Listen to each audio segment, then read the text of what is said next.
आलसी लड़के की कहानी।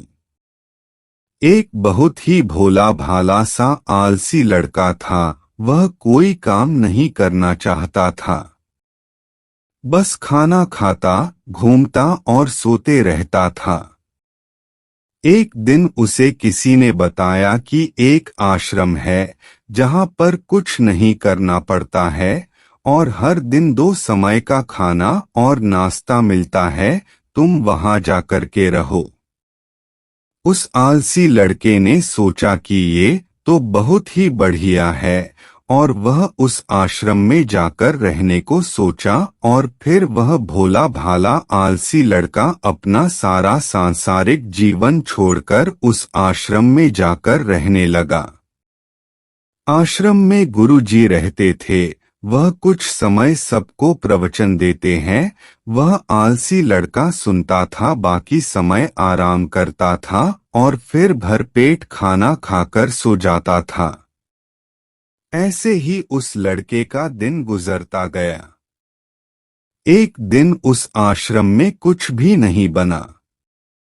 नाश्ते के समय नाश्ता नहीं मिला। उसने सोचा नाश्ता नहीं मिला, भोजन तो मिलेगा। अब भोजन के समय भी उसे भोजन नहीं मिला।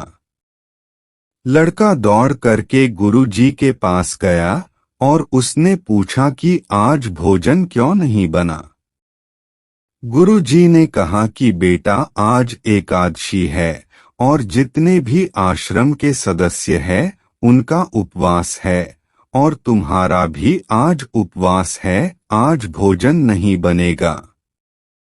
वह लड़का आलसी था और उसे भूख भी बहुत लगता था। उसने गुरुजी से बोला कि मैं उपवास नहीं रहूंगा, मुझे भूख लगी है, मैं खाना खाऊंगा।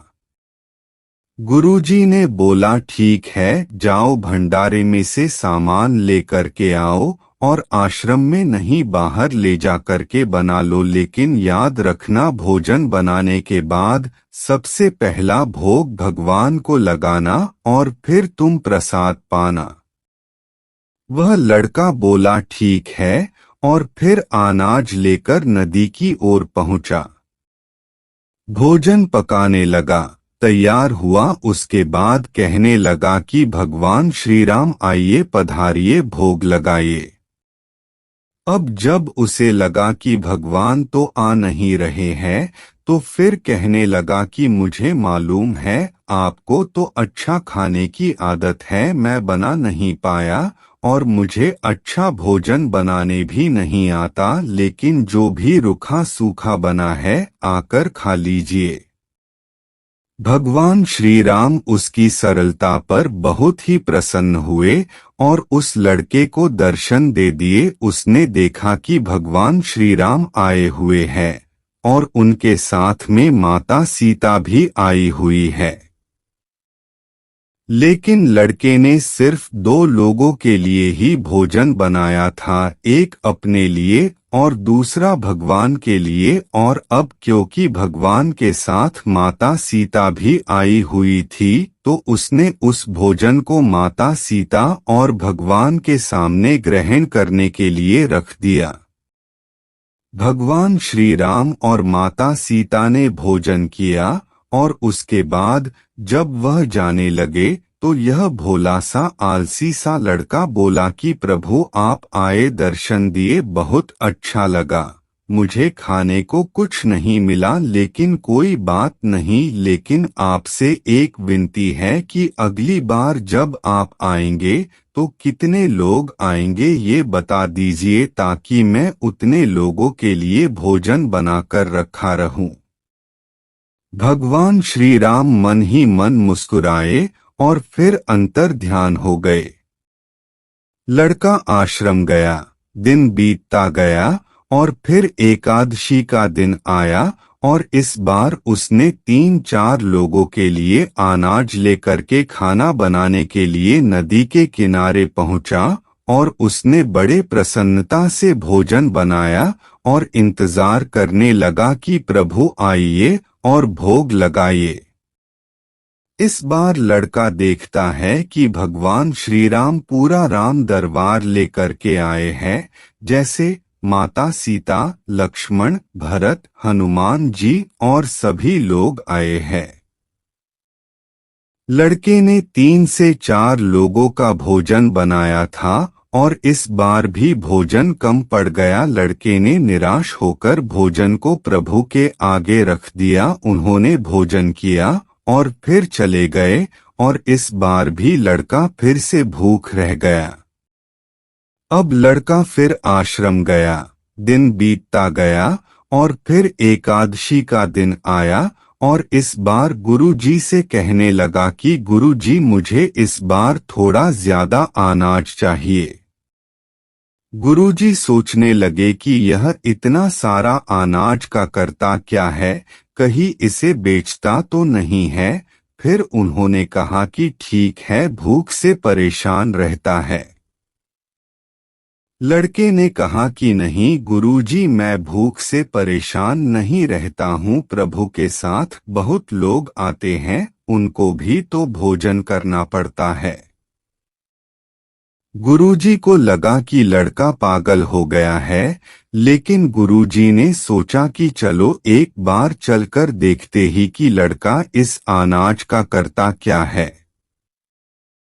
वह भोला सा लड़का अनाज लेकर के नदी के किनारे पहुंचा और इस बार भोजन बनाया नहीं। उसने सोचा कि प्रभु हर बार ज्यादा लोगों को लेकर के आते हैं, इस बार वह जितने भी आएंगे खुद बना करके भोग लगा लेंगे। और फिर प्रेम से प्रभु को बुलाने लगा। गुरुजी ये सब छुपकर देख रहे थे कि ये भोजन तो बनाया नहीं और प्रभु को बुला रहा है।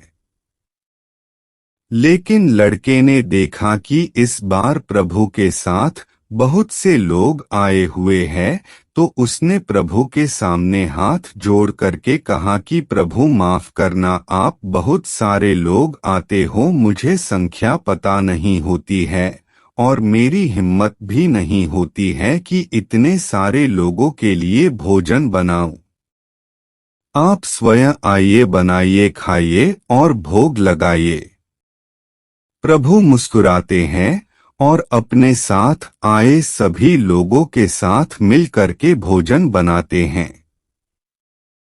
गुरुजी ये सब छुप करके देखते हैं और फिर लड़के के पास आकर के कहते हैं कि तुम ये कर क्या रहे हो। लड़का कहता है कि गुरुजी, आपको दिख नहीं रहा है कि भगवान श्री राम पधार चुके हैं, माँ सीता आई हुई है, हनुमान जी आए हैं और भी सभी लोग आए हुए हैं, भोजन बन रहा है।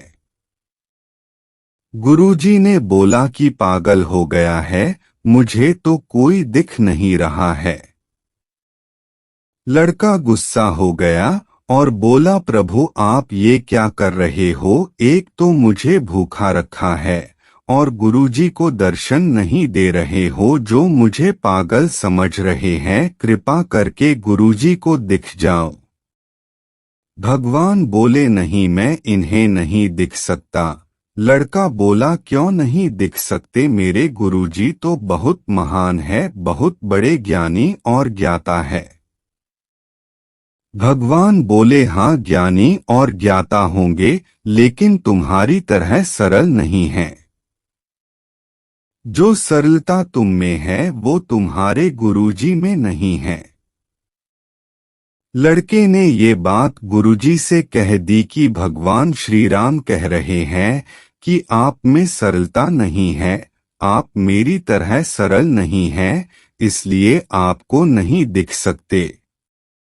गुरुजी की आंखें नम हो गई और रोने लगे कि और बोले कि बिल्कुल सही कहा, मेरे अंदर तुम्हारे जितना सरलता नहीं है, और फिर माफी मांगने लगे। फिर भगवान ने गुरुजी को भी दर्शन दिए। ये कहानी हमें सिखाती है कि जीवन में सरलता सबसे आवश्यक है।